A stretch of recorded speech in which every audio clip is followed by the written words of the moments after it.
Therefore, if you want to know something about computers, he's a Linux guy. I tell you right away. He's Linux, not Windows. So he won't believe you on that, but he'll encourage you to watch going through it. But because of that, he has got a good understanding of these smartphones and what you need to watch for security, what you need to kind of ignore because you have to ignore it. The risk involved in the different platforms. So Philip, I've been making notes as well too because I haven't heard it. Well, I'll start off by just saying that I'm an Android Linux guy. I don't have anything against the BlackBerry. I just don't like them. I have something against the iPhones and the iPads. It's basically being built using child slave labor. Right? They're good phones, but who wants to support child slave labor? Right? I didn't know that. The other thing is that back in 2008, I read an article about electronic devices made in China.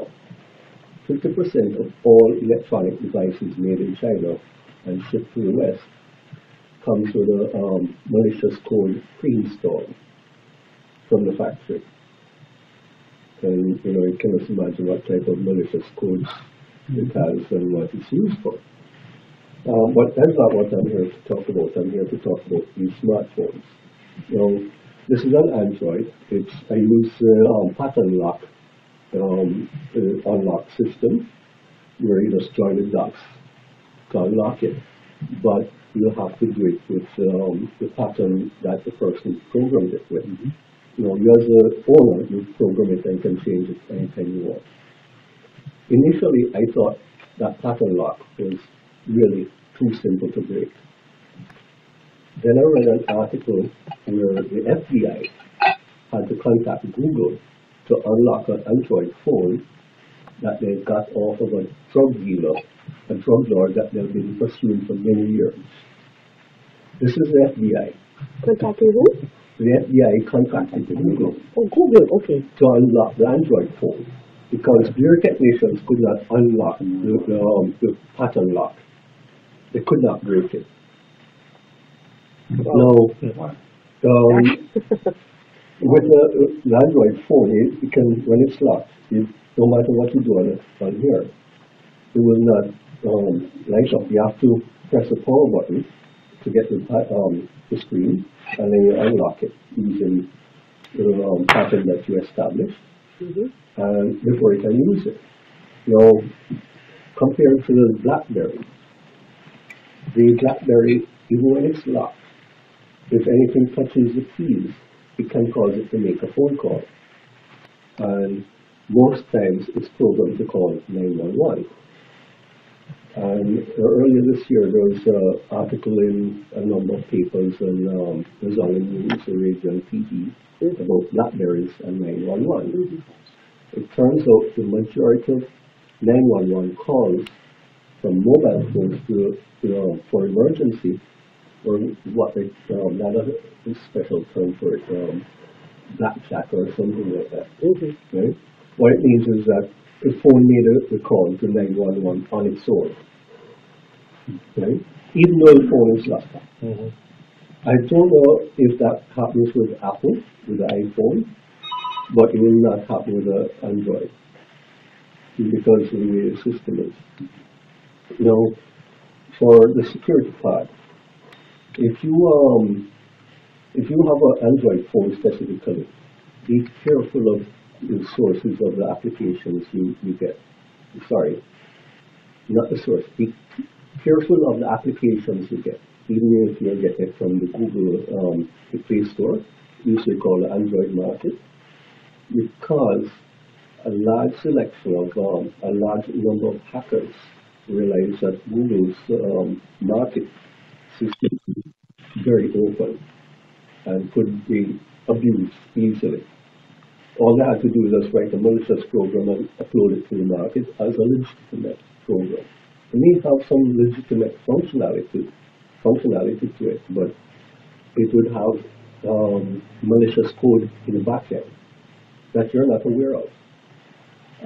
On top of that, there are a large number of applications available, not just in the App Store, not just Google's App Store, but also Apple's App Store, where legitimate programs have too much access to the resources of a phone.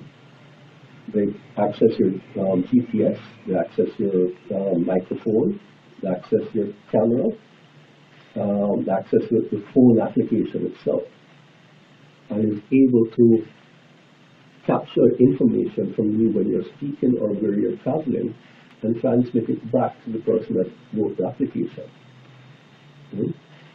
So Google, to cut down on that sort of issue, they have integrated into their application installation program a number of scenes where it draws to your attention what the access the phone with the application wants, besides just doing what it does. Right? Mm-hmm. Now, generally, any application that's free and it runs advertising is going to be tracking you by GPS. They're going to be tracking you by your mobile browsing habits. They're going to be tracking you by your email.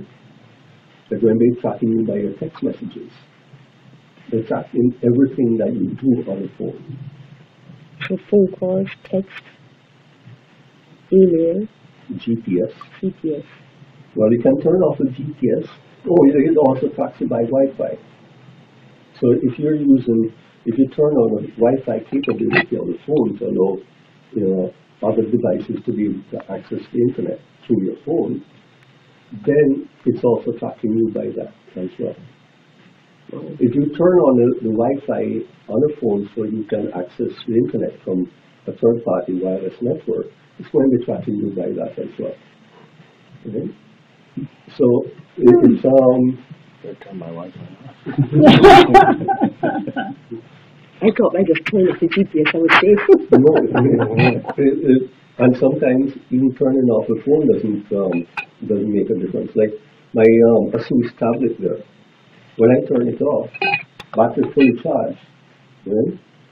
5 days later, I come back to turn it on to use it, battery's dead. I thought that was normal. No, there's something running that's drawing the power still in the battery, even though it's turned off. So like with the laptop, you have a fully charged battery, turn it off for 3 years, you never use it, you turn it back on, bam, it fires up because the battery is not dead. There's nothing drain the battery. But the tablets, even though it's turned off, there's something running. So that Android doesn't drain the battery, but my... Oh. Now we need to invent something to save those monies, right? We need an inventor in the group. There's another thing is with the Android phone again. This is because I don't have an Apple phone. I have no interest in getting an Apple phone, so I really don't know if this is something with the iPhones as well, or the BlackBerry. Well, Julian will be able to tell me with the BlackBerry. Awesome. When you with the Android, you can have multiple web browsers. You have the web browser that comes with Android, which is Chrome, Google Chrome. That is very safe on an Android phone or a tablet. And why I say it's very safe is it actually displays the URL that you're visiting. So if you're going to a secure site, you can see that it's HTTPS. That's on the BlackBerry machine. With a Firefox, which you can download and install on either the iPhone or the iOS systems for the iPhone or iPad, it also runs on an Android system. It does not display the URL. It just gives you the name of the website as it's displayed in the title bar. Right? To me, that's a security issue because you never know if you're logging into a secure site or not, or if you're logging into the real site you want to be on. Right? So there are certain things about the Firefox on the Android system that is good, but there are some things that's a major drawback, like not being able to see the whole URL. Right? The Chrome browser on the Android system does have some limitations as well. But I hardly use it. I only use it when I want to be on a site that is it's a multimedia, like a back presentation, or it's an encrypted site. I want to make sure it's an encrypted site. Then I use it. How can you tell if it's an encrypted site on your phone? You see HTTPS if you're using Chrome. I don't. If you're not, you'll only get Chrome on the Android. But you must have some version of it in there because I get it. Well, maybe it's a specialized version, right? Chrome is actually based on Mozilla, which is the makers of Firefox. But it's a hybrid type of like they take the basic code from Mozilla and Google adds whatever they want to it. Right? Maybe they've done the same thing for the BlackBerry. I really don't know. Or maybe it's based on Opera, which is another web browser. Right? You can also get Opera for the Android system. Opera has a very good reputation, but personally, I've only used it just to test websites once in a blue moon to see how it looks. Like when I'm working on Become the Boss website, I want to make sure it will work. Then I'll use the Android browser on the tablet there. But yeah, so I think that covers major topics for security on the cell phone. Is there any questions? So the iPad, the iPhone, those are not Androids? No. Anything with an I is Apple. Is Apple. Okay. And anything with Android is Google. Oh, I have a question. Yeah. This pattern that you talked about. The pattern lock? The pattern lock. Yeah. I've never heard you mention that before. You know why I forget, and I have so many different passwords. How am I going to remember strokes? Well, and when I go on the cell phone, sometimes, and they tell you to use capitals and common letters, and you can't tell because one phone to another, you have to either hold down to get the capital or you press your finger to get the capital. Yeah. And you still don't know. Well, with the BlackBerry, I have never been able to use it, even to make a simple thing like a phone call. You have a challenge. I know probably and she asked me to answer the phone or to make a phone call. I said, how do you do that? It took me a while. I'm trying to figure that one out after how many years? That's one of the things. So the pattern is long and short. You make any pattern you want. You mean a pattern like what Linda does with her quilting? Well, all you're doing is you have 9 dots. Okay. And you join the dots together by the swiping the finger along from dot to dot in the pattern you want. Okay, so it's got to be with a touch phone then. Yeah. Touch. Okay, that makes sense. Okay. Yeah. I just couldn't picture it. Now, the Android phones also has a feature called facial recognition or face lock for locking the phone, for unlocking the phone. If you decide that you don't want to use a password and you don't want to use the pattern lock, then you use the facial recognition. Now, I've never tried it, but I suspect that if you took a picture of yourself with the phone to make it your recognition unlock the picture, and you have a beard, a full-grown beard, and then you shave it off one day, you may not be able to unlock your phone till you grow your beard back. I'm really not sure. That could be a possibility. Or maybe you're taking it with a clean-shaven face, and then one day you forget to shave for a week, and so on a weekend. And Monday morning you try to unlock the phone and you can't do it till you shave. What kind of phone do you use? I use an LG Xenon, so I don't use facial okay.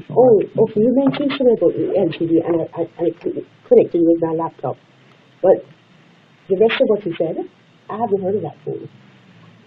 Oh, there's one out by Samsung, which is it's new in the market. And it actually comes with a stylus, so you can use it. It's almost like a tablet computer and a phone together. It's brand new. It's only been out for maybe a month. I don't know much about it because I haven't gone to the sites of the companies that sell it yet to find out anything about it. No, I take it that's definitely Android. Yeah, it's a Samsung. So. Your phone that you have, is that an Android phone or just a normal, what they call a dumb phone as opposed to a smartphone? It's a dumb phone. Oh, it's a smartphone. But it's smart enough for me. Yeah. Well, some other things that would be for business people, whether it's an Android or iPhone, to a lesser extent a BlackBerry, is that with Android you're completely integrated into Google's ecosystem, especially if you have a Google Gmail account. Once you set up your Gmail account on your Android phone, the phone is now totally synchronized with all of Google's properties. So now you can access your Google Docs, your Google Calendar, your Gmail, and any other Google account that you have, right, with that's linked to that email address, is now totally accessible to your Android device. That's how it calls YouTube thing. So. Yeah. So as a salesperson or an outside salesperson, you can access, like, have a spreadsheet of your income and expenses, your sales and your expenses on Google Docs, and you can update it from your iPhone. Your Android phone. With the iPhone, Apple has come out with iCloud, which is almost like Google's system, right? But the major difference is that with Google, you can edit your files on Google's websites in real time. With the iPhone, you have to download the files to your phone or tablet, your iPad, edit it, and then upload it back. But you still can access the files from anywhere in the world. Right? So for productivity purposes, these smartphones are really great. But what about security with Google? Yeah. It took the Chinese 4 years to break into Gmail, and it took Google 1 month to discover they were broken into, how they were broken into, where the attack came from, kick them out, and shut them out permanently. Right? Because what's one mistake? So 4 years to break in, and 1 month to discover that they were broken into, and then do everything to get them out and keep them out. That's amazing. Right? In comparison, Adobe, Microsoft, Sun Microsystems, Dell, well, I don't know about IBM, but about 300 other companies, not to mention U.S. government departments, had been broken into by the Chinese over 10 years. And they only found out that they were broken into when Google made it public that they were broken into, and there are a number of companies that were broken into as well. You know what? It happened with the Canadian government too, and only now, I guess there was somebody in Harper's government, one of the police people, that saw an anomaly and went and looked, and all of the data with Nortel was downloaded by the Chinese. Remember, there was months back this blew up with the Chinese. Yeah. It was because of that. They had all the data of the Canadian citizens over a 10-year period through Nortel, which of course was connected with the phone company. And all the governments have been keeping it secret because they don't like to admit something like that, Yeah. eh? Well, Right now, so what, with identity theft, how are we going to protect ourselves coming back to Google again? well, number one, Google uses open source. Mm-hmm. Now, as Microsoft pointed out so infamously about 10 or 15 years ago, open source means it's open to the public. Anybody can get the source code and reverse engineer it and do whatever they want. They can find out all the secrets to be able to reverse it and find a way to break it.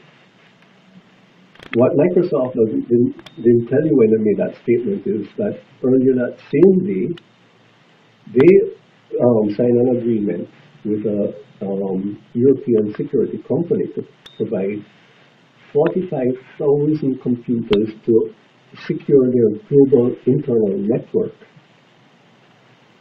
And all those computers were running Linux. And the reason why he chose it is because Windows could not provide the security that they needed, and only Linux could do it. So on the one hand, he's using Linux for security, and on the other hand, he's telling people don't trust the security of Linux because it's open source. Anybody can find out the secret to breaking in.